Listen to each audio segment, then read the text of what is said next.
220년 1월 낙양에서는 한 시대를 풍미했던 위나라의 왕 조조가 66세의 나이로 세상을 떠납니다. 조조는 이런 유언을 남겼습니다. 천하가 아직 안정되지 못했으니 장례가 끝나면 모두 상복을 벗고 군을 이끄는 장수들은 주둔지를 떠나지 말라. 평상복으로 시신을 입히고 금은보화를 묻지 말라. 위서에서는 조조에 대해 다음과 같은 평을 했습니다. 사람을 알아보고 잘 살펴 속이기 어려웠고 검소하여 화려한 것을 좋아하지 않았다. 스스로 병서 10만여 자를 지어 장수들이 정벌할 때 모두 이 병서에 따라 일을 처리하게 했다. 진을 치고 적과 대적할 때는 편안하고 한가로워 마치 싸우려 하지 않는 것 같았으나 결정적일 때에는 그 기세가 용솟음쳐 싸울 때마다 이기고 요행으로 이기는 일이 없었다. 하지만 조조에 대해 비판적인 조만전에서는 조조에 대해 이렇게 적었습니다. 조조는 그 사람됨이 경박해서 크게 기뻐할 때는 머리를 탁자에 쳐박아 술안주와 반찬으로 더럽혀졌다. 조조의 법은 가혹해 여러 장수들 중 자신보다 뛰어난 계책을 내놓은 자가 있으면 법을 핑계로 죽이고 예전에 알던 사람들도 오래된 원한이 있으면 또한 모두 죽여 남겨두지 않았다. 조조가 죽자 낙양의 가신들은 우왕좌왕했고 이 틈에 30년 가까이 조조군에서 중추적인 역할을 했던 청주병이 제멋대로 해체하고 뿔뿔이 흩어지면서 혼란이 가중됩니다. 하지만 가규와 사마이가 나서서 혼란을 진정시키고 조조의 장례를 치르자 기강이 바로 잡혔다고 합니다. 조조는 죽으면서 장안을 수비하던 아들 조창을 급히 불렀는데 조창이 도착하기 전에 죽어버립니다. 당시 조조의 정식 후계자였던 조비는 낙양에서 멀리 떨어진 업에 있었기 때문에 조창은 야심을 드러내면서 장례를 주관하던 가규에게 옥새가 어디 있는지 묻자 가규는 나라에서 대를 이을 사람이 따로 있다면서 옥새를 건네기를 거부합니다. 조창은 조식에게 찾아가 아버지께서 나를 부르심은 너를 왕으로 세우려고 했던 것이 아니겠냐면서 조식이 왕의 자리에 오를 것을 부추깁니다. 하지만 조식은 원시 형제를 보지 못했냐면서 조창의 제안을 단번에 거절합니다. 그리고 얼마 후 조비는 아버지 조조의 뒤를 이어 위왕에 오릅니다. 한편 한때 위나라 장수들 중 최고라고 평가를 받았던 우금이 위나라로 돌아옵니다. 우금은 관우에게 잡혀 포로로 생활하다 송건에 의해 구출됐는데 유독 우번이 우금을 괴롭혔다고 합니다. 송건이 우금을 환대하면서 나들이를 나서자 우번은 우금에게 투항한 포로 주제 어찌 감히 우리 군주와 나란히 있느냐면서 채찍으로 우금을 때리려 했습니다. 송건이 우번을 질책하면서 말리자 우금은 눈물을 흘립니다. 송건이 우금을 위나라로 돌려보낼 것을 결정하자 우번은 나서서 수만 군사를 패배시키고 자신은 항복한 포로 따위는 목을 베야 한다고 말합니다. 많은 수모를 당한 끝에 위나라로 귀환한 우금은 머리카락이 흰 초라한 노인의 몰골이었다고 합니다. 조비는 우금을 불러 번성에서의 패배는 비가 내려 어쩔 수 없이 졌던 것이니 우금의 잘못이 아니라면서 그를 위로합니다. 우금은 얼마 후 죽은 조조의 묘를 참배하게 됐는데 무덤 옆에는 관우에게 분노하는 방덕과 비굴하게 항복하는 우금의 그림이 그려져 있었습니다. 조비가 지시한 일이었습니다. 그림을 본 우금은 수치스럽고 분한 마음에 병을 얻어 죽게 됩니다. 220년 관우가 죽고 형주마저 송건에게 내준 유비에게 악재가 이어집니다. 번성을 공격하던 관우는 유봉과 맹달에게 지원군을 요청했지만 이들은 응하지 않았고 결과적으로 관우는 사로잡혀 죽었기 때문에 유비는 유봉과 맹달을 원망하고 있었습니다. 결국 유비에게 벌받을 것이 두려운 데다 유봉과의 불화로 불만이 쌓여있었던 맹달이 위나라로 투항합니다. 유비는 맹달이라는 유능한 인재를 잃은 것뿐만 아니라 맹달의 투항으로 박릉, 상용, 서성, 3군마저 위나라에 편입됩니다. 조비는 맹달의 재능과 아름다운 외모에 반해 그의 손을 잡고 등을 어루만지면서 혹시 유비가 보낸 자객은 아니겠지요 라면서 농담을 했다고 합니다. 조비는 얼마 후 서왕과 하우상에게 공격을 명해 상용 일대에 남아있던 유봉 세력을 완전히 몰아냅니다. 맹달은 유봉에게 자신을 따라 위나라에 투항할 것을 권했지만 유봉은 따르지 않았습니다. 성도에서 자신의 양자 유봉을 맞이한 유비는 제갈량의 조언에 따라 맹달과의 불화와 관우를 구원하지 않은 것을 문책하고 유봉에게 자살을 명합니다. 유봉은 죽으면서 맹달의 권유에 따라 위나라에 투항하지 않은 것을 후회했지만 이미 때는 늦었습니다. 유비의 불운은 여기서 끝나지 않았는데 얼마 후 법정과 황충마저 세상을 떠납니다. 법정을 특히 아꼈던 유비는 그가 죽자 며칠간 눈물을 흘렸다고 합니다.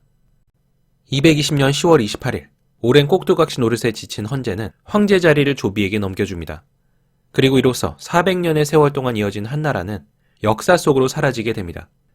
황제가 된 조비는 헌제를 상양공에 봉했고 그는 조용히 살다 234년 사망합니다. 하지만 조비가 황제에 오르는 과정에서 헌제를 살해했다는 거짓 소문이 유비에게 들려오자 유비는 스스로 황제에 오르고 촉한을 건국합니다. 비록 황제가 된 유비였지만 익주만을 가지고는 조비와 송건과의 세력 다툼에서 뒤처질 수밖에 없었기 때문에 형주를 공격하기로 합니다.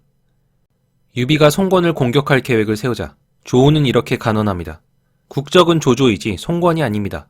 그러니 먼저 위를 멸하면 오는 곧 스스로 굴복할 것입니다. 위를 놔두고 먼저 오와 싸운다면 싸움은 간단히 끝나지 않을 것입니다. 유비에게는 또한 황권이라는 걸출한 인재가 있었는데 그는 자신이 선봉에 서서 적의 약점을 파악할 테니 유비는 후방에 머물라고 조언합니다. 하지만 유비는 이들의 말을 듣지 않고 출진을 강행합니다. 이 결정이 가장 현명한 선택이 아니었을지 모르지만 사실 유비에게는 선택의 여지가 별로 없었습니다. 아무래도 막강한 조비보다는 송건이 그나마 싸워볼 만한 상대라고 여겼을 것이고 형주를 빼앗을 때 1등 공신이었던 여몽이 죽어서 승산이 있을 거라 판단했던 것 같습니다. 하지만 유비에게 악몽 같은 소식이 날아듭니다. 바로 장비가 부하들의 손에 죽임을 당했다는 것이었습니다. 장비는 부하들에게 유독 혹독했었는데 이를 본 유비가 장비에게 형벌로 죽이는 것은 이미 지나친 상황인데 매일 채찍질을 하면 화를 취하는 길이라고 경고한 적이 있었습니다. 하지만 장비가 유비의 말을 듣지 않고 부하들에게 무리한 요구를 하면서 매질을 계속하자 궁지에 몰린 부하들이 장비를 죽인 것이었습니다. 이렇게 유비는 평생을 함께한 버팀목이었던 관우와 장비를 모두 잃게 됩니다. 유비가 공격할 움직임을 보이자 송건은 제갈근을 보내 유비에게 화친을 제안하지만 유비가 거절합니다. 게다가 북쪽에서는 조비 또한 송건을 공격할 기회를 노리고 있었습니다. 궁지에 몰린 송건이 조비에게 스스로 신하가 되겠다는 뜻을 보이자 조비는 공격 계획을 철회하고 송건을 오왕에 봉합니다. 잠시라도 후방에서 위나라가 공격해올 걱정을 없앤 오나라는 이제 유비를 상대로 국력을 집중시킬 수 있었습니다. 송건은 5만의 병사를 지휘할 대도독으로 육손을 임명하고 한당, 주연, 반장, 서성이 보좌하게 합니다. 이에 맞서 유비는 직접 군을 이끌고 출진했지만 오랜 세월 함께한 백전노장이었던 관우 장비 황충은 이미 고인이 되었고 조운, 위연, 황권, 제갈량은 후방을 지키기 위해 남겨져서 초계군은 전투 경험이 적은 장수들이 지휘하고 있었습니다. 유비군 병력에 대한 정확한 기록은 없지만 대략 5만에서 10만 사이였을 거로 추정됩니다. 유비군은 선봉에 선 풍습과 오반이 무현에서 오나라군을 격파하면서 기선을 제압합니다.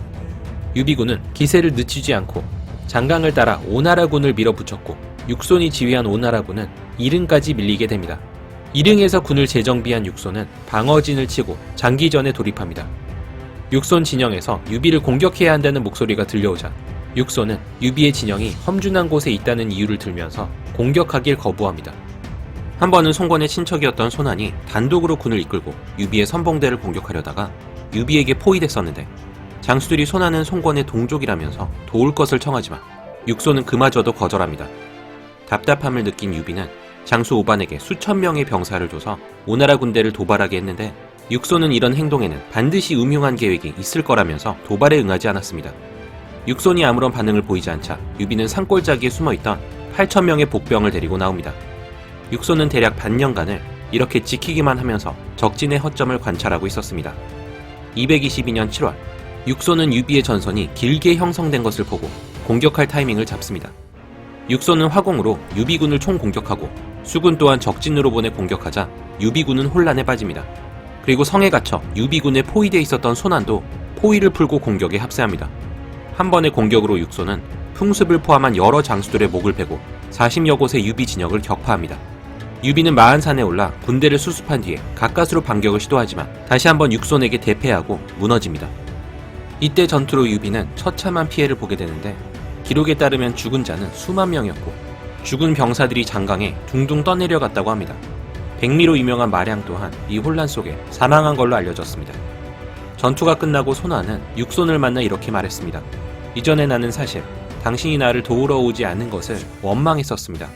대국이 결정된 오늘에 이르러서야 비로소 당신의 조치에는 방법이 있었음을 알게 되었습니다. 이릉에서 패한 유비는 겨우 목숨만 건진 채 백제성으로 도망칩니다. 서성과 방장 등이 육손에게 지금 공격하면 유비를 반드시 붙잡을 수 있다면서 공격하길 권하지만 육소는 위나라가 공격해올 것을 걱정해 군을 철수합니다. 그리고 과연 얼마 후 위나라는 오나라를 침공합니다.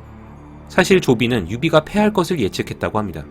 유비가 700여리에 이르는 진영을 이었다는 말을 들은 조비는 신하들에게 이렇게 말했습니다. 유비는 병법을 이해하지 못하오. 어찌 700여리에 이르는 군영을 만들어 적과 싸워낼 수 있는 자가 있겠는가? 고원, 습지, 험한 곳을 감싸고 군대의 진영을 구축하는 자는 적에게 격파되기 마련이라. 이것은 전쟁할 경우의 금기요. 전쟁에 대한 송건의 상주가 이제 도착할 것이오. 그리고 조비의 말대로 그 뒤 7일 만에 송건이 이릉에서 유비를 격파했다는 서신이 도착합니다. 유비는 이릉에서의 패배로 수많은 장수들과 병사들을 잃어 제기불능의 타격을 받게 되었습니다. 하지만 유비의 악몽은 여기서 끝난 게 아니었습니다. 육손의 공격으로 퇴강로가 끊긴 황권이 어쩔 수 없이 위나라에 투항한 것이었습니다. 이때 황권을 따라 위나라에 투항한 인재들이 300명이 넘었다고 하니 초기 입장에서는 엄청난 손실이었습니다. 조비는 황권을 환대하면서 황권을 한신과 진평에 비유하자 황권은 자신은 단지 전쟁에서 패배한 군대 장수일 뿐 죽음을 면한 것만으로 다행이라고 대답합니다. 222년 9월 조비는 송건의 아들을 인질로 보내지 않는 것을 핑계삼아 오나라를 공격합니다. 공격에 앞서 유엽과 가우가 오를 공격하기가 쉽지 않을 거라면서 반대하지만 조비는 듣지 않았습니다. 조비는 조유를 대장으로 삼고 동구를 공격하지만 양군은 승부를 내지 못하고 조유는 철수합니다. 조유와 조지는 어렸을 때 아버지를 잃고 조조의 배려로 조비와 함께 자랐던 인물들로 조비가 황제가 된 후 군의 중추적인 역할을 맡게 됩니다. 조지는 주연이 방어하고 있던 강릉성을 공격합니다. 주연은 단 5천의 병력으로 수만의 조진군을 상대로 반년 넘게 열심히 싸웠고 결국 조지는 아무런 성과도 거두지 못한 채 군을 돌립니다. 유수구에서는 조인이 오나라의 주한과 대치하지만 주한의 활약 덕분에 조인은 공격을 포기하고 철수합니다. 동구, 강릉, 유수구에서 모두 패한 조비의 오나라 원정은 이렇게 실패로 끝나게 됩니다.